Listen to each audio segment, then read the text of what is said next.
Good morning, and welcome to What's New in CabWriter 4. It's that time of year where we release our new update, and CabWriter 4 is now available. I want to show you what has changed in CabWriter 4, and I'm going to start off by using this model that was created for CabWriter 3. It was actually the frame and panel version of the Gracie Hopkins kitchen that was created for CabWriter Comprehensive 3. One of the things we did in CabWriter 4 is we removed the restriction of changing the name of component definition names with using entity info. In the past, if you used entity info to change a component definition name, you lost all the attributes and you had to reassign them. With CabWriter 4, that's no longer the case, because we save them in a we save the attributes in a very different place. So one of the things we have to do right off the bat is, if we're using a model that was not generated with CabWriter 4, then we have to update it. And it's an easy thing to do. In fact, you don't even get a choice. Anytime you try to use a CabWriter command or tool, for instance, if I were to just select the clear story stick tool, it would tell me this CabWriter model was created in an earlier version and needs to be updated to be compatible with this version.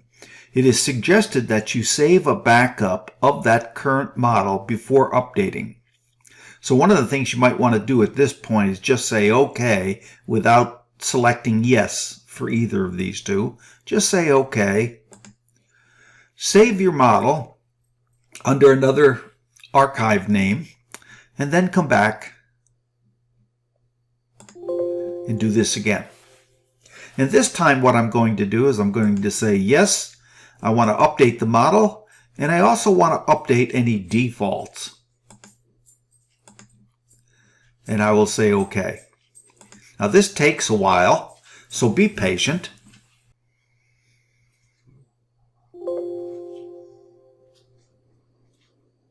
And when it's done, it will give you this message that says updating of defaults files has been completed. And you can say OK. Now I didn't show all of that. Most of it was done offline, but I can tell you that it took nearly a minute, so you have to be patient. But once it's done, that will never reappear. For instance, if I click this again, or any other CabWriter tool, you will not get that message. Everything's been updated, and this is now a CabWriter 4 model. Okay, the very next thing we want to do here is, I don't have any scenes, and I'm at that point in the model where the model's complete. I'm pretty sure I'm not going to change it. I've reviewed it with my customer and everything looks good, and we're ready to go. So I'm going to create scenes the standard way I've always done it. CabWriter, create basic scene set. And what I want here is I want my doors to be in the cut list scene. My draw fronts in the cut list scene. My draw boxes for the moment are going to be purchased parts. So let me say OK. And it goes about creating the scenes. Now you will notice, if you look at these in detail, you'll notice a new scene called Stiles-Rails. Stiles and Rails, but the and sign, for some reason, doesn't work in the scene tabs. So I've named it Stiles-Rails. But this is a new scene that you get. This scene shows you all of the, and I'll look over here in the layers area, It shows you all of the back panels, base doors, base draw fronts, base end panels, base face frames, upper doors, upper draw fronts, upper end panels, upper face frames. Essentially, anything that typically has a frame and panel construction. And the reason for that is when we create CabWriter production reports, we're going to get a brand new report called Stiles and Rails report. We'll deal with that in more detail in a while, but for now, just notice that you do get an extra scene. And by the way, like all scenes, you can decide what belongs in them. So if you want to subtract something or add something to this scene, you can do that. Just don't forget to update it when you do it. Okay.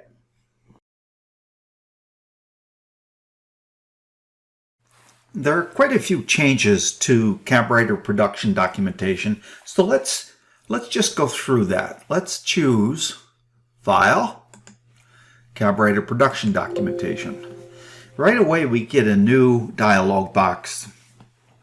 Now this dialog box at the beginning gives you the same warning that you've always had, which is creating production documentation can take on the order of several minutes. If your outline or dialog box is open, please close it before proceeding. It can double or triple the computation time. Actually, SketchUp has made some improvements in that area, so that's not as true now as it used to be, but it still increases the time for production documentation. So make sure you close the outliner if it's open. But now there's some other things here. Units format. Notice we can choose the format we want to output things in, imperial or metric. We can have a measurement multiplier, which I'll explain at a later date. And we can change that to anything we want from 1 to 10 to 100 to 1,000 to 10,000. And display units, yes or no. And restore units, yes or no. Now let me explain this. There are some CAM packages. This applies only to people who are going to export DXF files. There are some CAM packages that require things either in metric or in imperial units. And you may be working in the opposite set of units. For instance, I do all of my work in imperial units, but there are some CAM packages that require DXF files be specified in metric. So what I can do as a user, an imperial user, is I can produce my documents in metric, and if I do produce them in metric, I'll probably want to say no on the units because metric dimensions become pretty long in terms of the numbers of characters, and that can create problems when producing cut lists and printing them out. So typically, if I were working in metric, I would say no units. And then I would probably say yes to restore units, because what that would do is after all of the CabWriter production documentation is created, it will revert back to what I typically work in, which is imperial units with display units displayed. So it's just a quick way to allow you to switch to another type of unit, and if you want, have CabWriter automatically restore what you were doing before. So I can just leave this alone because I'm going to work in imperial units in my model and also in my production documentation. So I'll just leave this alone and say OK.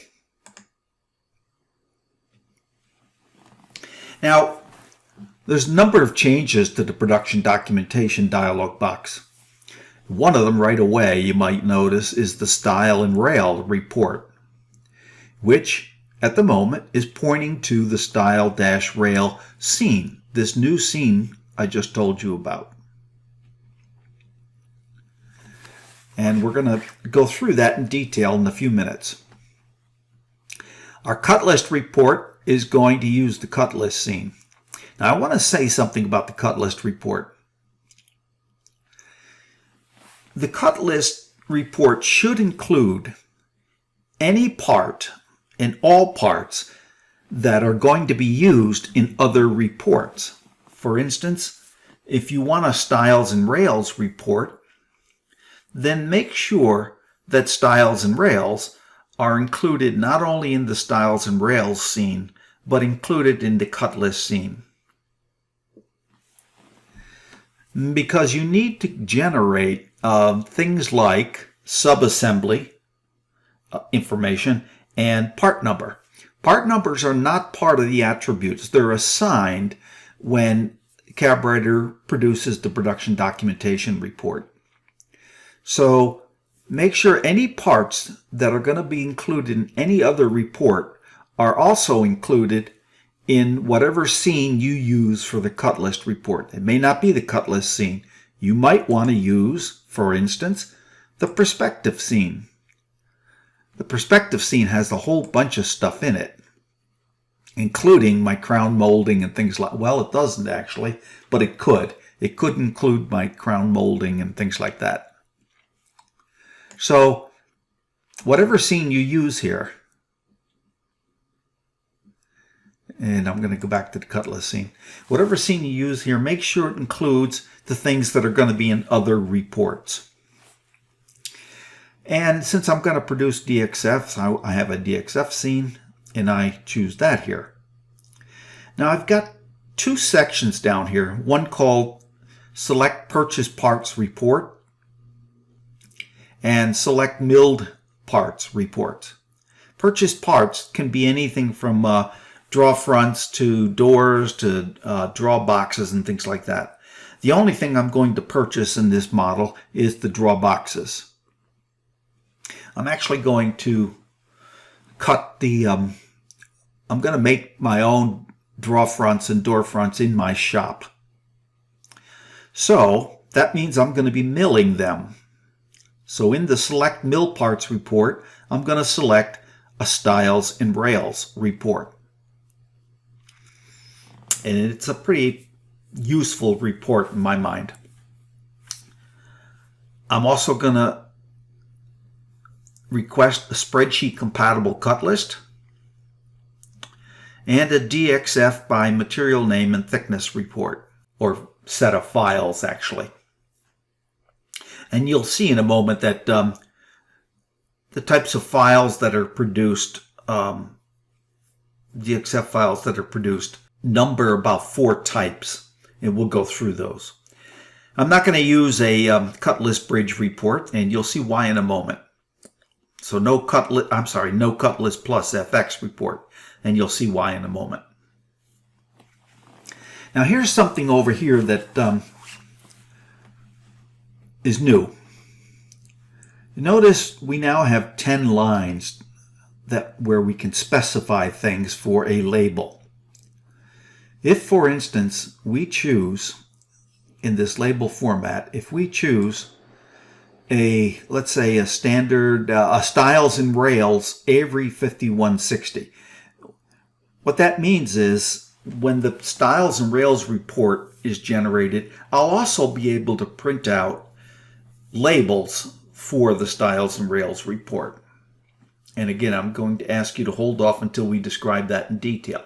But nonetheless, for every part, for every style and rail that's included in the Styles and Rails report, we can print the label, and we can print it in either 5160 format or 5163 format. If I were to choose 5160, you notice nothing's been defined yet. You'll also notice that these don't work. Only the first 5 work. And that's because 5160 is the small label, and it only allows 5 lines. So we can pick the lines we want to include, and it might be project name, component number. By the way, as I pick these, you'll see they show up down here and to give you an idea what the label is going to look like.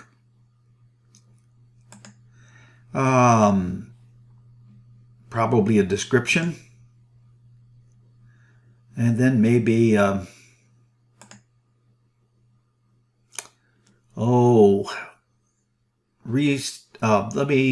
about info, or actually tags is probably a better one here. Tags and finished dimensions, or initial dimensions. Resize dimensions. Let me explain why I chose that particular 5. Tags is a parameter that's typically used for things like choosing 2 styles, or, 2 corner styles that need to be grain matched. So for those 2 corner styles, in the tags column, I might say grain match 1. That means it's the first pair to be grain matched. I might have a grain match 10, which means it's the 10th pair to be grain matched. So those might be useful in the labels that are going to be stuck on those parts after they're cut. And since stiles and rails are typically resized in some way, usually thickness or something, this is the initial dimension. And you can look at the cut list for the final dimension. Or perhaps you want the final dimension here so that you know what to cut it down to. But in any case, my point here is that you have to define these labels. And when you do, they're stored so you can come back to them. So if I go to another label like the DXF label, I can come back to my Stiles and Rails 5163 label and take a look at it.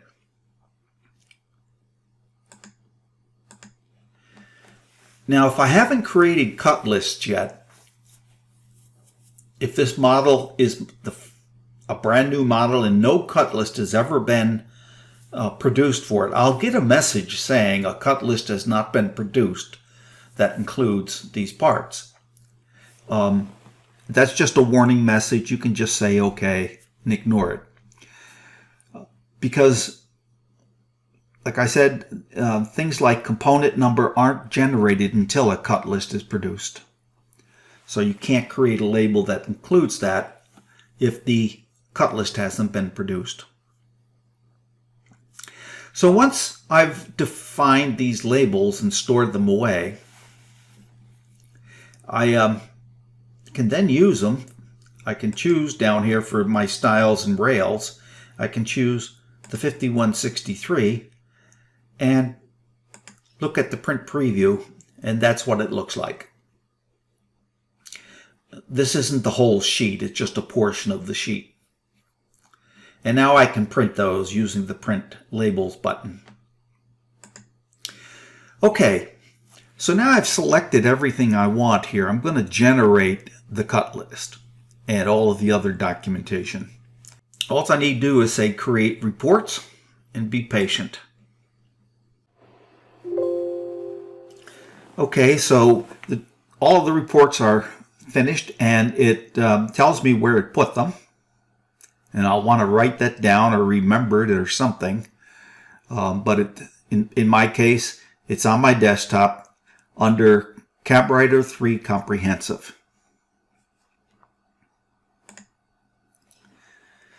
Now, having said OK, notice something else pops up. It's called Sheet Optimization Settings. I'm going to leave this go for the moment. I'll come back to it. But suffice it to say at this point that CabWriter now has native sheet optimization. And we'll come back to that and explain that in a moment.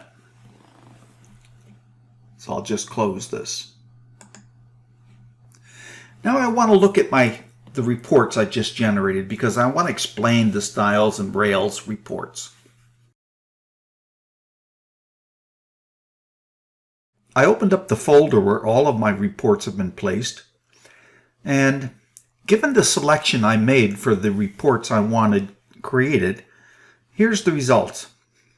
Notice I have this new one, Stiles and Rails schedule.csv. It's like any other .csv. You can open it in Excel, Mac numbers, or any CSV compatible spreadsheet. I have my traditional door and draw schedule. I have my traditional .csv cut list. It's called CabWriter Comprehensive 3 face frame.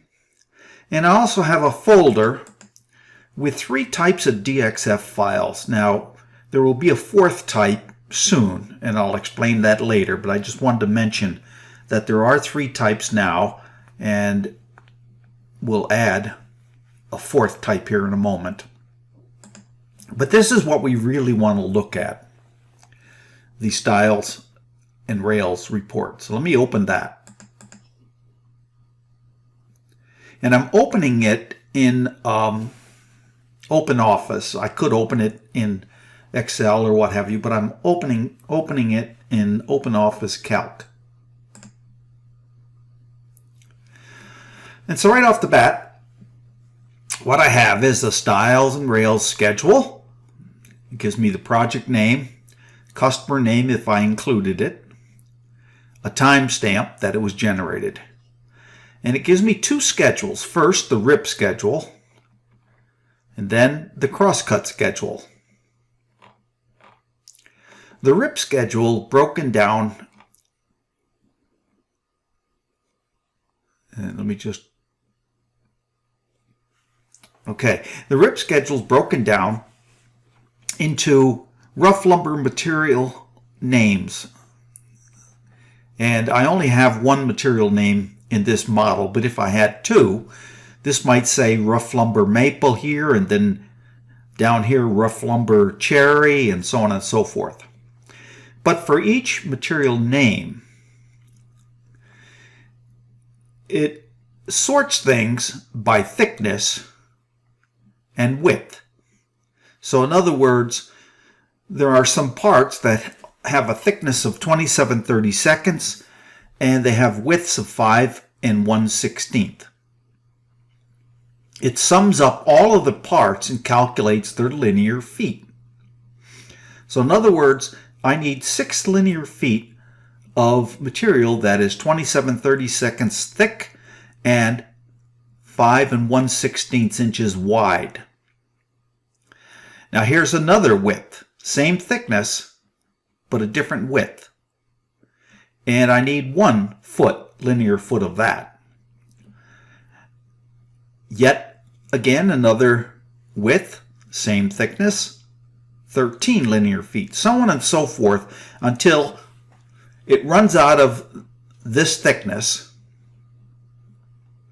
It goes to the next smaller thickness. This is the largest thickness. It goes to the next smaller thickness and looks for all of the widths with that thickness and has them here in order of largest to smallest. So we start off with 3 7/16 inch wide, 13/16 thickness, and I need 23 linear feet of that. And finally, 25/32 thickness and by 4 inches and 5 linear feet of that. When it's done all of that, it will tell me the total rough lumber I need.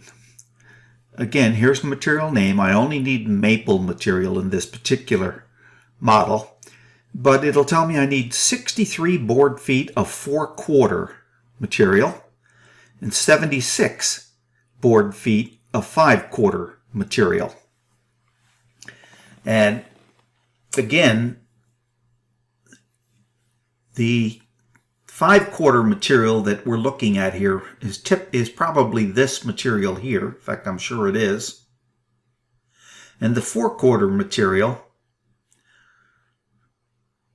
are these two thicknesses here. So this is a rough calculation of board feet by quarter thicknesses. You may want to add a little slop yourself by multiplying this by something like another 10%, like 1.1 or something. Or you might even find that this is too sloppy already. But it's an estimate to help you plan your project and cost your project. Now you can picture yourself standing at the table saw with material that's 27 and 30 seconds thick, and setting your fence for 5 1/16 and keep cutting until you get 6 linear feet, and then setting your fence to this and keep cutting for 1 linear feet, and so on and so forth. But the nice thing about this is, because this is a CSV format, you can export this to drive machines that do things like saw stop for you and what have you. In fact, that's even more important in this next report. This is the crosscut report. So the crosscut report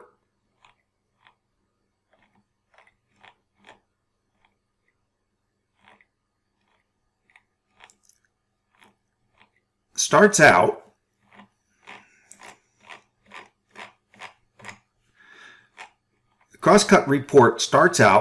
with all of the draw styles in rough lumber maple first.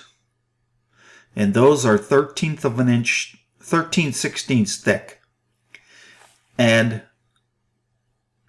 they have all the same width, but different lengths. And again, from longest to shortest, and the quantity of each that you need. Now again, this is where you can use a computer-controlled stop mechanism for your chop saw. Or you can do it manually. You can set up these dimensions manually, but this helps you to go ahead and cut these things fairly rapidly and count the number you need. Once the draw styles are completed, the draw rails, and then finally the door styles and door rails. Face frame styles, face frame rails. And so these can be stacked up in piles, and you can print out labels like I said before. And the labels will have the dimensions on them, so you can match them to these parts. And, if you are a shop that builds a lot of your own doors and drawers, this can be pretty handy. So that's the styles and rails report. Now we want to move on to native optimization, native sheet optimization in particular. Recall that when I last did my CabWriter, when I generated my CabWriter production documentation, I aborted it before we looked at the sheet optimization.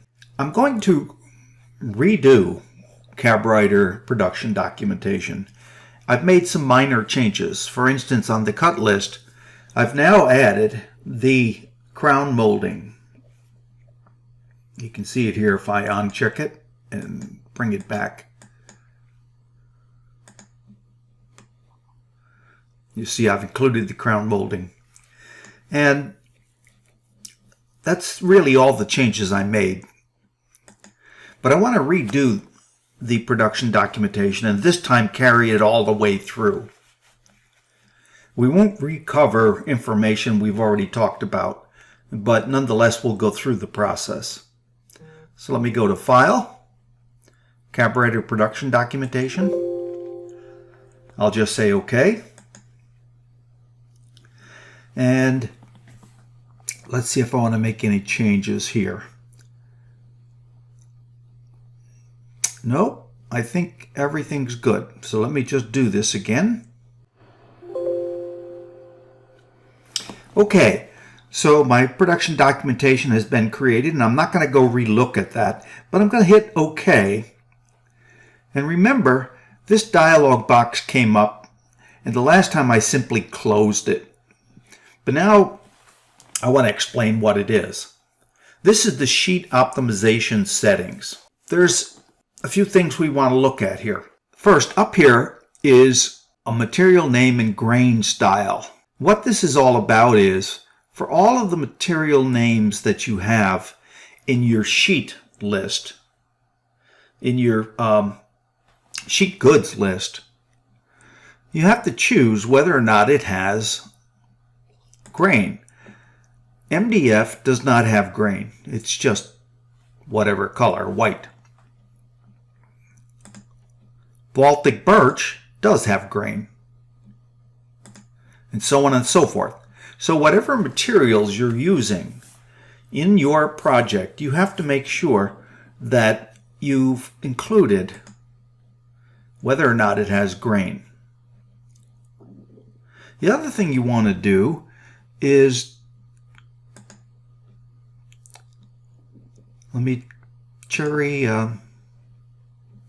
pre-finished cherry. You have to define the formats that you're going to use for that type of material. And in this case, I've got two types of cherry plywood pre-finished, and I have both 1/2 inch and 3/4 inch by 48 inches wide by 96 inches long. Now, CabWriter will attempt to do this automatically and fill this out for you automatically. And it'll be based on, oops, that's wrong. That should be 3/4. It'll be based on the default sheet format. So down here, my default sheet format is 3/4 of an inch thick, 48 inches wide, 96 inches long, and has grain. So it will make an attempt at creating these for you automatically. The thickness will come from the thickness of the actual sheet. The width and length will come from the defaults, and it'll supply these and automatically try to create them. If it's not created, and if something's missing, you need to add it. You can add a line. Suppose I want some 5/8 inch material. So I would just type in 5/8, 48, 96. And that'll be saved. Now I can go look at some other material like just plain old cherry plywood. I've got nothing in there. But if I go back to cherry plywood pre-finished, I've got all formats, and notice it's reorganized it in terms of its thickness. So you can delete any of these lines, by the way, but to delete them you have to first choose them and then hit delete line. And now that's been deleted. Now this list, I want to make sure you understand what this list is. This material name list is exactly the same list. If I go to extended entity info and look at the lists and go to sheet good, that's the same list that I'm looking at over here. So to change that list, if I want to add a material here in my project that doesn't show up here, I simply go to this list and add the material right here using the add icon. Okay, so now I've set all this up, and CabWriter's helped me do that. Now what I want to do is tell it how I want my sheets optimized. I have a general optimization setting here, And the first thing it says is, what do I want to do with if for sheets that have no grain? For instance, MDF. Should I be allowed to rotate them? And I'm going to answer yes here. The reason is, if it doesn't have grain, what do I care which direction it uses as the length and width? It really doesn't matter. I can tell it to ignore grain direction even if it has grain. Now, I've said no here because I don't want to do that.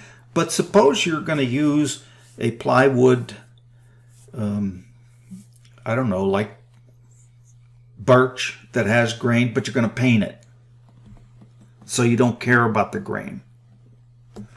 So if I tell it yes, ignore the grain direction and optimize it as best you can, you may save yourself plywood. But for this project, I'm going to answer that no. And now we're going to talk about the CNC milling.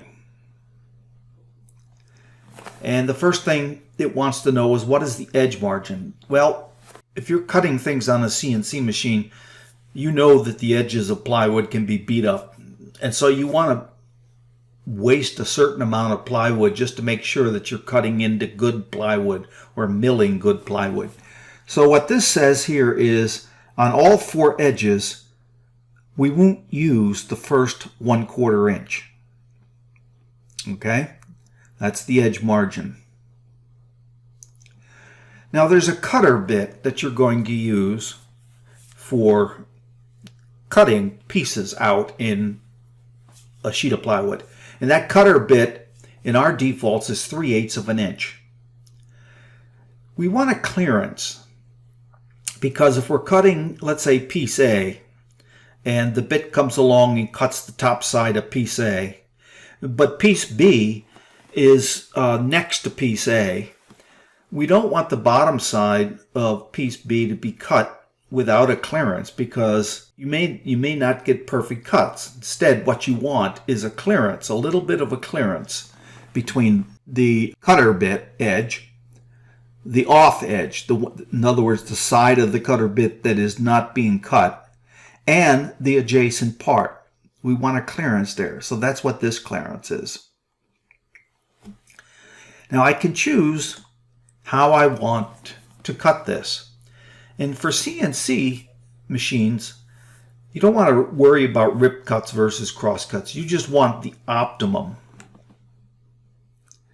Now there may be cases where you do want to worry about rip cut versus cross cut, but for the moment, let's ignore that and choose optimum. We want it to give us the best optimization it can. So now let's talk about how we cut things on the table and panel saw. Again, the edge margin is how much along the edges, the four edges, I'm willing to waste to make sure I get a good edge. The saw curve might be 1/8 of an inch or 3/32.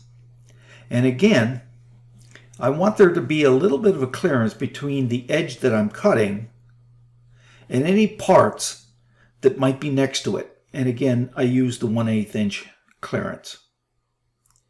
Now, if I have both a table saw and a panel saw, I might want to choose as a nesting direction something like rip cut.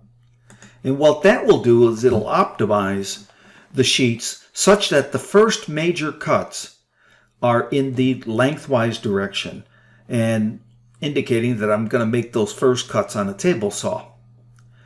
And then my secondary cuts will be made on a panel saw, or vice versa. If I'm going to make my first cuts on a panel saw, I would choose crosscut. So my major primary cuts would be across the grain, and that's what I would cut on a panel saw. You may be doing both on a panel saw, and so maybe you simply want optimum, since you can rip and crosscut. Anyway, That's what this is all about. So once I've chosen that, and you'll find that typically you'll never change these because you probably use the same settings for every project. So you'll only have to set them up once, more than likely. All right, so let's say begin optimization. All right, there we are. We've been optimized. And what we're looking at here is the cut list diagrams for a simple table saw or panel saw optimization. Now notice we chose the optimum. And what that means is it will choose whether the initial cuts are rip or cross cut based on the best fit. So if you look at this, you might notice that the first cut might be a rip cut here, all the way down.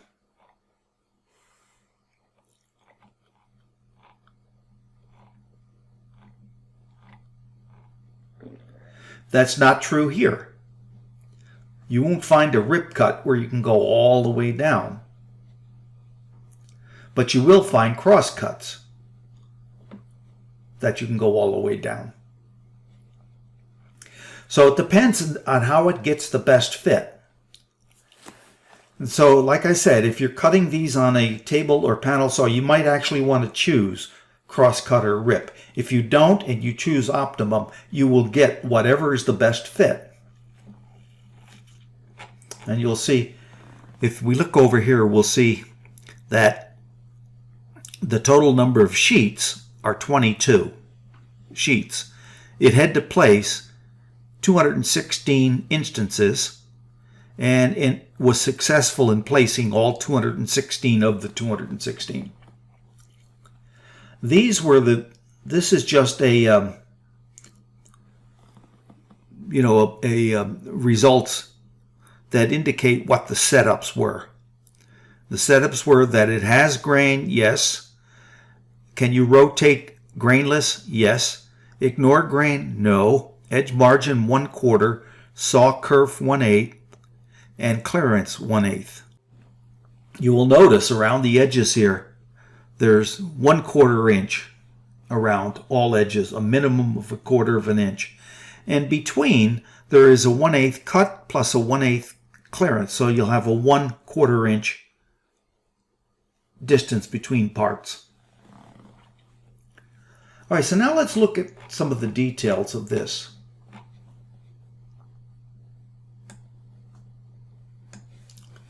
What might strike us right off the bat is some are blue and some are yellow. What does that mean? Yellow parts are parts that have been rotated so that they make good use of the plywood. Now, I can choose any part here, and when I do, it will highlight the line of the cut list. You'll notice that when I highlighted this one, it says I cannot rotate it. But if I highlight this one, it says, yes, that could be rotated. So this is just a simple way of letting you know that some parts have been rotated such that their length and width have been swapped. Let's move along here. Now, you'll notice up here material format. In this project, I've used 3/4 inch thick maple plywood pre-finished, 1/2 inch thick maple plywood pre-finished, 3/4 inch thick shop plywood, 3/4 inch thick maple plywood, 1/4 inch thick maple plywood, and 1/2 inch thick maple plywood. So I can choose any one of these, and it will show me the optimization for that particular format. So the 1/2 inch material, 48 by 96, this is the optimizations for that. And the more material you have, the more instances you have, the better results you'll get here. You'll see some white areas here that couldn't be used. But there's only 9 sheets involved here and only 39 instances to choose from. Whereas If I go back to the original one, there was 216 instances to choose from, so it packed it pretty tight.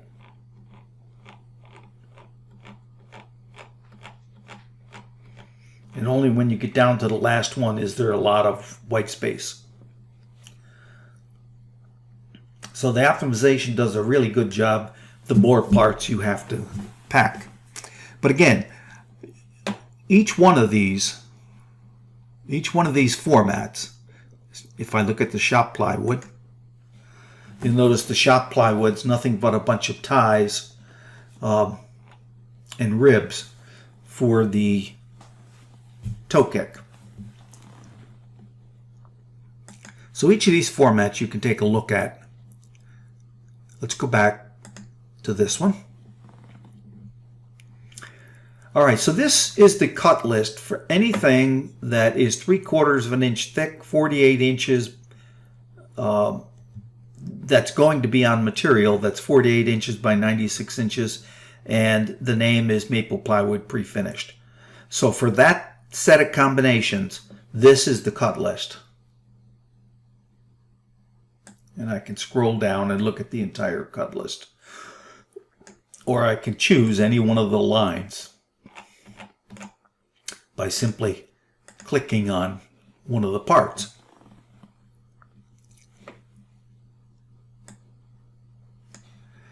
Now, I can display these with the description and part number, as I've done here. So notice this is part number C19-4, and then the description of the part, or the part name, the component name right here.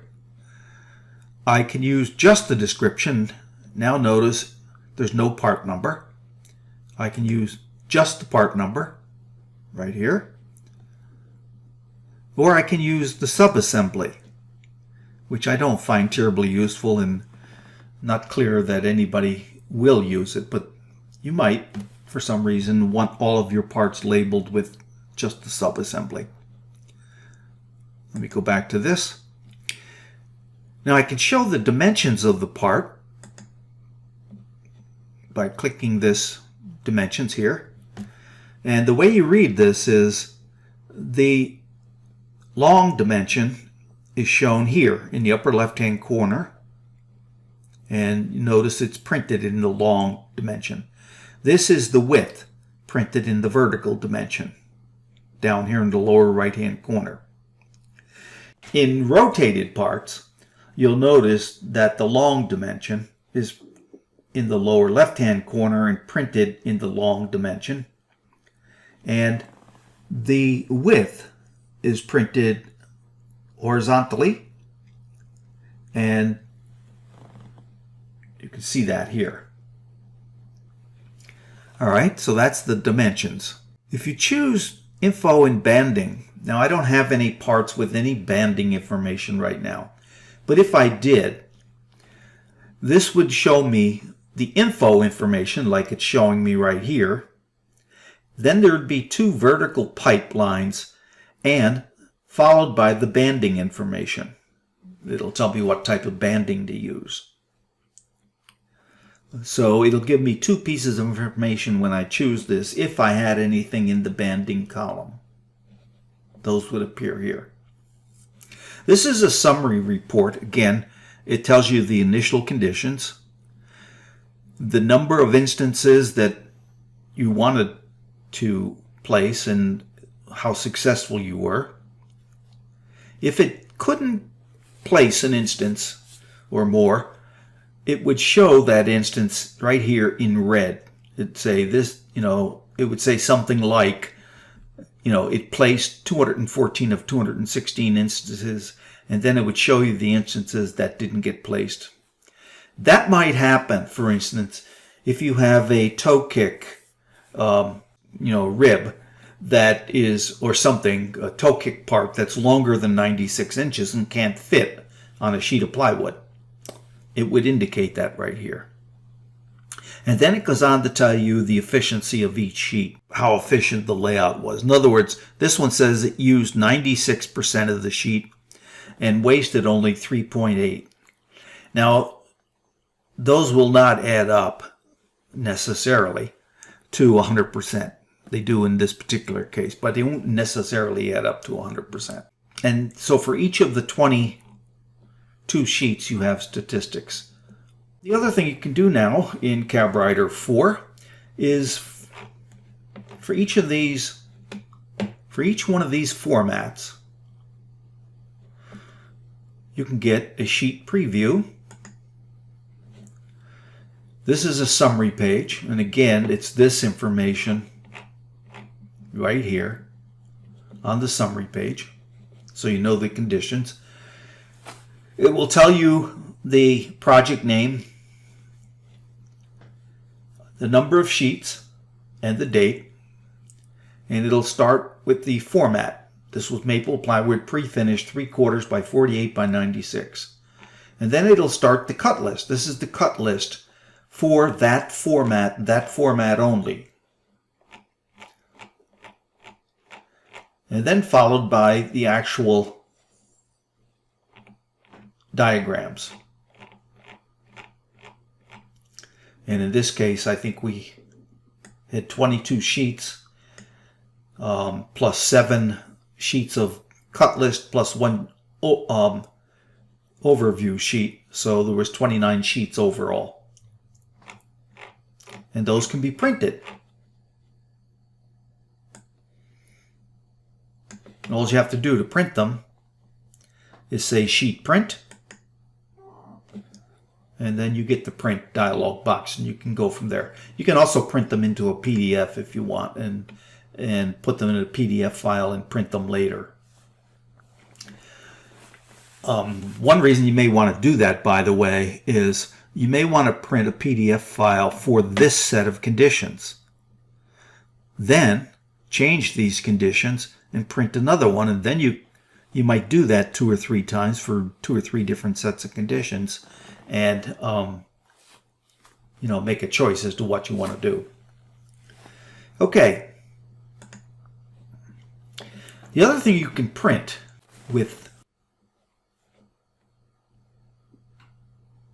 this dialog box is the labels. I'm going to choose a label format. Now remember, these label formats I created back when I first opened up production documentation on the very first dialog box. Or maybe it was the second dialog box, but it's where we created the various label formats. And the one I'm going to choose here is the cut list Avery 5163, which is the large one. Having chosen that, I can look at my label preview. And notice it is the large one. There's almost 10 lines, or maybe there are 10 lines. 1, 2, 3, 4, 5, 6, 7, 8, 9, 10. Yep.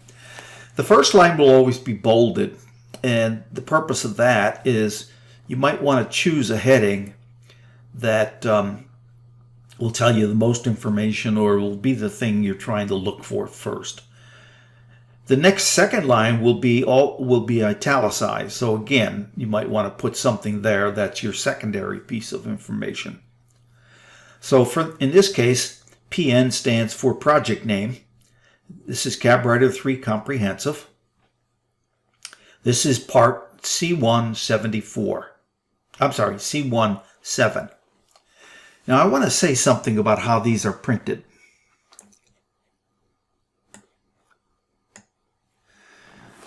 This is the first sheet, sheet 1 of this material. Notice the part number down here is C17, and that's the first label. The next label is part C12. Notice that's this part right here. Now I can't see the third part over here because this is only a partial printout. But notice this is C64, and here's C64 right here.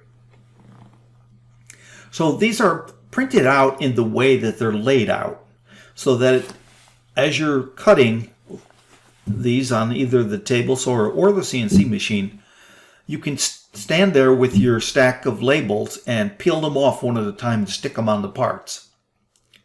And so they're ordered in the way they're placed on sheets.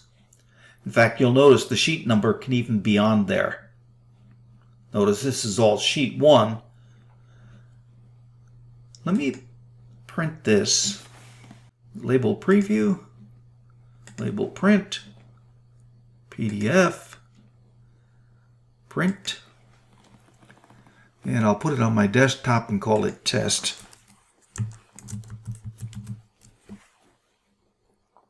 It says there's one there already, but I'll overwrite it.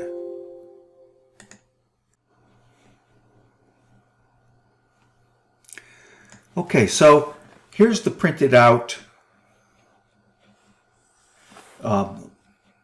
sheets.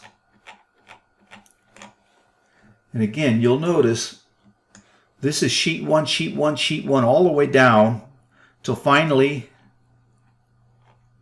sheet 2. Sheet 1, sheet 2. And within sheet 1, all of these parts will be printed out in the order that they appear on the page. Remember again that there was C17, C12, C64, C62. So let's look at that.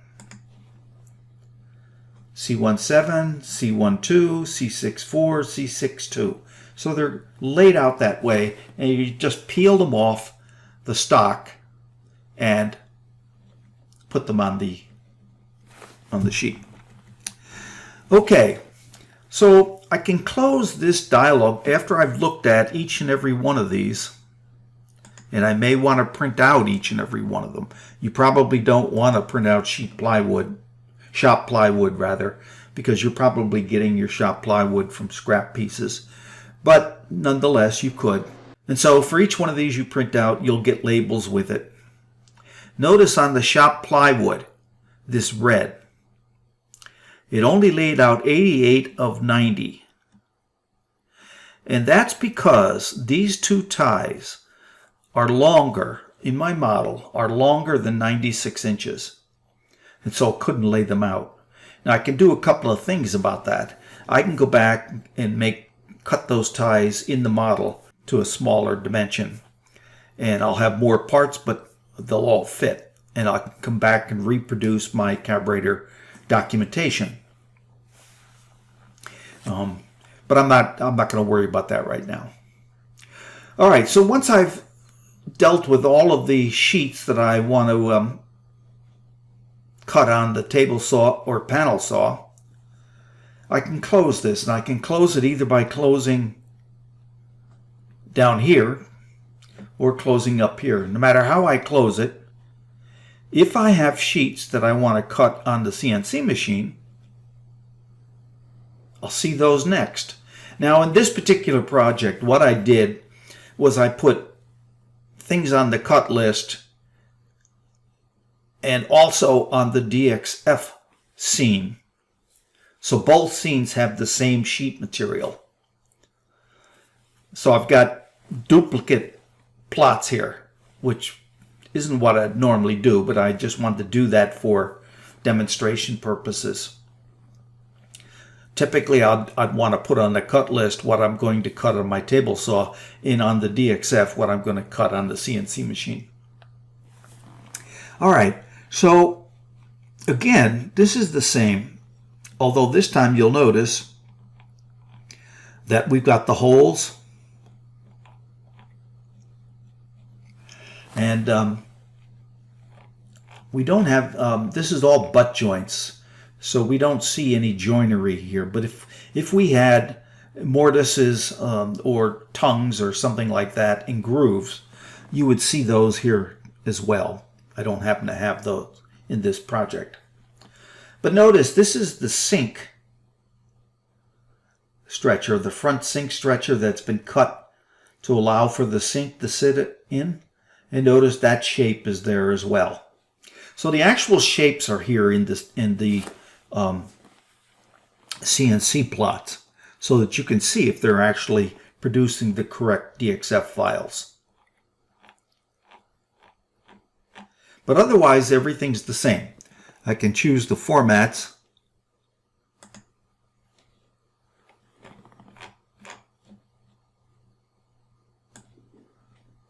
and look at the optimized sheets and what have you. Here's a back that's too big. Now that one I would have to fix. There's something about that I would either have to cut that out of the table saw. Well, that wouldn't be possible either. It would probably come up red on the table saw. But that's a cabinet I'd have to fix somehow. So otherwise, this is the same. So again, you can choose the labels you want to print. In this case, I need to select DXF labels. And I would select the big part probably. And I could do the label preview, same thing. And again, they're printed out in the order that they're going to be cut on the machine. Now there's one other thing we need to cover about sheet optimization. That is CNC milling and sheet optimization, is the layer naming for the DXF files that will be produced. Let me just look real quick at the DXF files.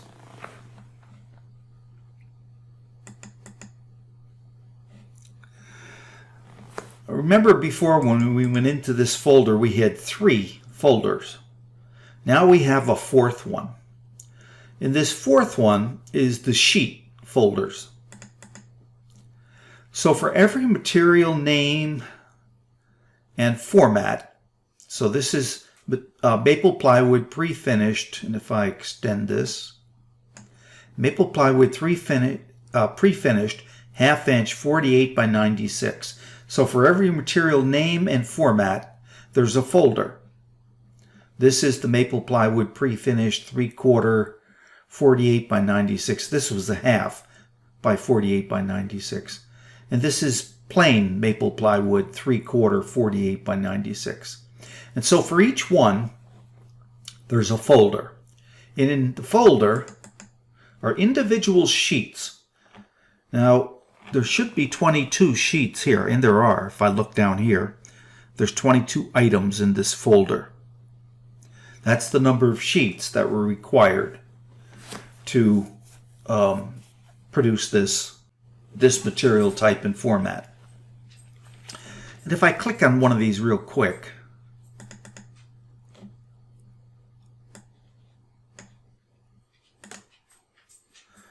you get a very quick view of what that sheet looks like. This is another application that I use for very quick reviews by looking at the file. So I can go to any one of these and get a quick view of what that file looks like. But that's one sheet of plywood, each one of these. And the reason that they didn't appear before was because until you do the actual optimization, these files aren't produced. So they only get produced after the optimization, this set of files right here. All right, now one of the things you need to do before you produce production documentation and before you produce the optimization is you should go into your defaults. And again, this is something you'd probably set up one time and not set up for each and every project. But you go to the CNC tab and notice that the layer naming has changed. One of the changes is there used to be one layer for the drill, and things that were drilled all the way through or through drills, or things that were only drilled in, like shelf holes, maybe a 1/2 inch in a 3/4 inch piece of plywood, are called drill partial. So holes that are only partially through the plywood would now be on the drill partial layer, and things that are drilled all the way through would be on the drill through layer. And this roughly means that the partial layer is the shelf holes and the through layer are the construction holes, roughly speaking. We still have the small outside profile and the large outside profile layers, the inside profile layer, the pocket layer, And you can now name the substrate. You can give the substrate your own name, and if you want, you can include nothing or include the thickness in the substrate name and any other letters or names that you want to apply appending to the substrate. And there's also a default down here called measurement multiplier. The idea here is that you can put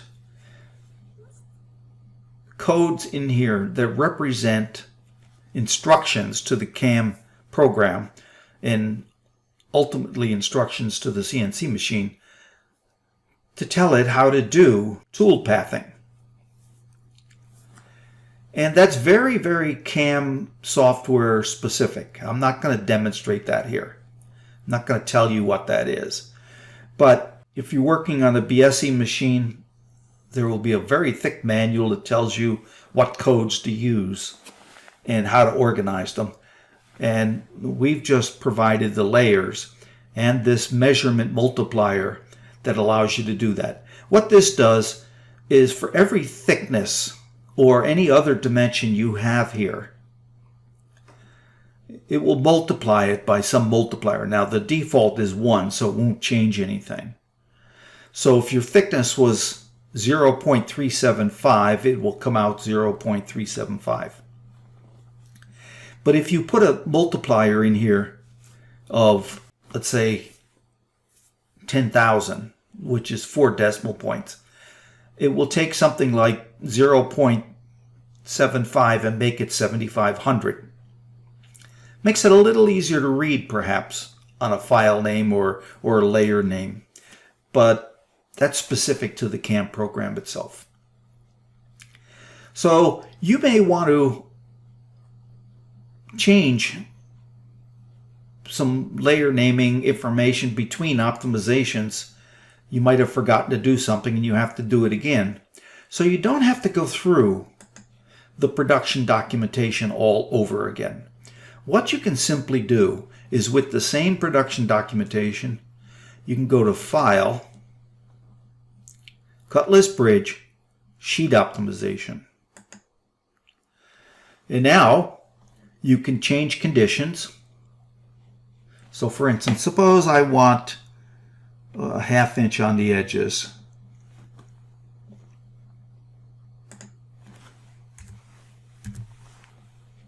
In both cases.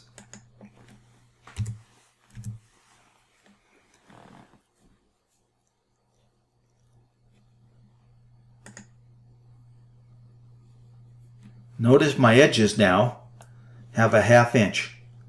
And instead of 22 sheets of plywood, notice I now need 23 sheets of plywood simply by making that a 1/2 inch.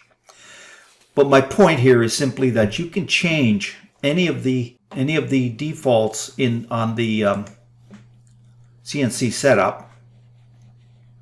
Any of these defaults can be changed, and you can redo the optimization over and over. And all it takes is a simple click